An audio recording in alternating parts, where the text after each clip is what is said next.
सारा रौला ना नज़रियाती का है। मैं वीडियो वैसे तो हल्के फुल्के अंदाज में बना रहा हूँ, लेकिन मेरे अंदर जो कर्ब है, मुहिब वतन पाकिस्तानी के अंदर वही कर्ब है, वो नाकाबिले बयान है कि पाक आर्मी हमारा फ़ख्र है। और जोग्राफियाई सरहदों की हिफाजत का जहाँ तक ताल्लुक है, दुनिया की बेहतरीन आर्मी पाकिस्तान आर्मी है। अब नज़रियाती जब नज़रियात की बात आती है ना, तो वो बहुत बड़े मसाइल क्रिएट होते हैं। और नज़रियात, बदकिस्मती की इंतहा है कि नज़रियात जोग्राफियाई से ज़्यादा नज़रियात ही मैटर करते हैं पाकिस्तान आर्मी में। पहले मतलब चीता चीता आर्मी चीफ तो काफ़ी सारे रहे हैं। चीता चीता का आपको बता देता हूँ, अयूब खान साहब कायद-ए-आज़म रहमतुल्लाह अलैह के दौर में थे।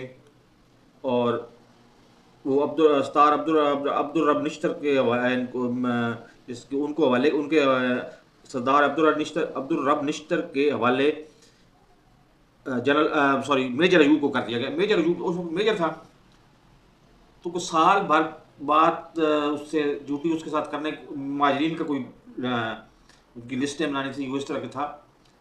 तो अब्दुल रब निश्तर ने कायद-ए-आज़म रहमतुल्लाह अलैह को बताया कि अपनी ड्यूटी की बजाय इसकी ज़्यादा नज़र हमारे इधर उधर मामला पे होती है।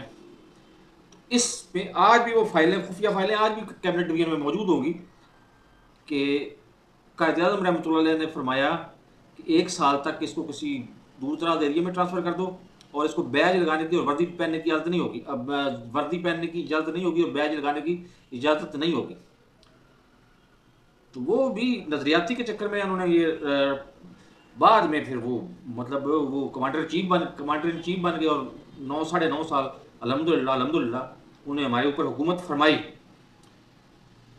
और उनके साथ उन्होंने अपना जानशीन खुद मुकर्रर किया, याह्या खान को।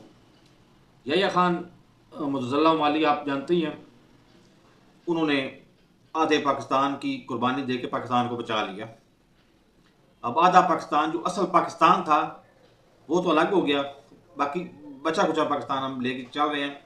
मेरा ख्वाब भी यही है कि बचा खुचा पाकिस्तान कम से कम सलामत रहे। अब बलोच अलहदगी पसंद मैं बात करता हूँ, तो बलोच अलहदगी पसंद क्यों है, क्यों वहाँ मसला क्या है? मसला कुछ भी नहीं है। हमारे जो नज़रियाती सरहदों के महफ़ूज़ हैं ना, वो उधर से ईरान से पेट्रोल स्मगल होता है, उन्होंने साथ को माल पानी का मसला होता है, वो जो भी उनके सामने आता है उसको अलहदगी पसंद करार दे के उसको गोली मार के उसको फारिग कर देते हैं।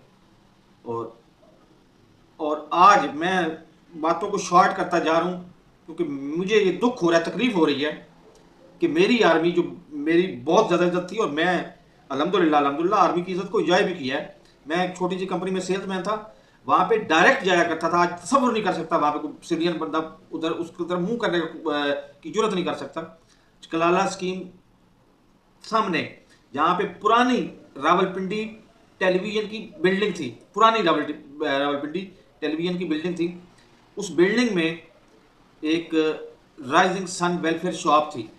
वो मेजर नवाज साहब उसको चलाते थे और कर्नल खलील साहब थे उसके इसके पूरे प्रोजेक्ट के हेड। अब कर्नल खलील साहब के पास भी रोज़ाना ही तकरीबन उनके पास भी जाता था, लेकिन असल टारगेट होता था मेजर नवाज साहब के साथ। और मेजर नवाज साहब ने इतनी, वही मेजर नवाज साहब जो बाद में भी मेजर जनरल के तौर पे वो शहीद हुए हैं टेररिस्ट के साथ जंग में, इधर वजीरस्तान के इलाके में। उन लोगों ने उनके साथ इतनी मेरी फ्रैंकनेस थी कि मैं जाता था तो मैं कहता था आर्डर चाहिए आज को 50,000 था। अच्छा यार, तू ना इंसेक्टिसाइड कुछ चीज़ें, कुछ अपनी जरूरत की चीज़ें बता देते थे 5-10 हज़ार की, बाकी 40,000 का तुम खुद एडजस्ट कर लो, खुद अपना अपनी मर्जी से माल भेज देना। मैं उधर से 5 कार्टन स्प्रे के, कुछ अटैक स्प्रे के, कुछ इंसेक्टिसाइड की हमारी रेंज थी, हमारी रेंज थी इंसेक्टिसाइड की। और हम उस हिसाब से ऑर्डर बना के 50,000 कार्टन जाके मत्थे मारता था अपने ब्रांच मैनेजर को, और वो भेजता था और वो बड़ी खुशी से सामान वसूल करते थे। क्योंकि मेजर नवाज साहब अल्लाह ताला उनको जन्नत में आला दर्जात दे, वो उनकी अपने जूनियर्स को हदायत होती थी कि इस बंदे का जो भी सामान आए ना उसको बड़े प्रोटोकॉल से वसूल करना है। आज बदकिस्मती मुझे समझ नहीं आती कि मैं जाऊं तो जाऊं कहाँ। आज उसकी तरफ देखना जुर्म है। ये 10 कोर हेडक्वार्टर के मेन गेट के बाहर, ये उधर भी चेयरमैन जॉइंट स्टाफ कमेटी का ऑफिस भी उधर ही था। अब पता नहीं मुझे है उधर या नहीं, चेयरमैन जॉइंट स्टाफ कमेटी का ऑफिस उधर ही था। तो हमने इतना क्यों अपने आप को दलील कर लिया? क्यों? आज जनरल आसम मुनीर साहब हमारे आर्मी चीफ हैं, बसद एहतराम उनसे पूछना चाहता हूँ कि आपने अपने आप को इतना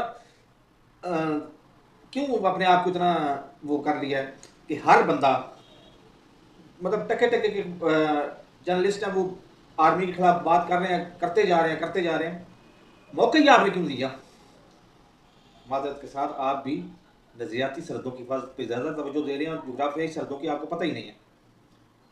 आप अगर एक काम करें, आप सिर्फ जोग्राफियाई सरहदों की हिफाजत अपने जिम्मे ले लें, जो आपकी असल ड्यूटी है, फिर मैं देखता हूँ राइट लेफ्ट में, देखता हूँ कि कौन बंदा आपके खिलाफ हरासराई करता है, सबसे पहले मैं उसके खिलाफ उसकी गोली मैं खाऊंगा अपनी ज़ात पे, क्योंकि हमारी पाकिस्तान आर्मी हमारे मुझे दिल से प्यार, आज भी दिल से प्यार है। तो खुदा रहा इस अनाउं को, झूठी अनाउं को साइड में छोड़ दें। आपने अगले 20 साल का अपना मंजरनामा अपने सामने रखे ना, मुस्तकबिल का, ना आप 20 साल आप होंगे, ना आपके मुखालफिन होंगे, कुछ भी नहीं होगा। तो फिर इतना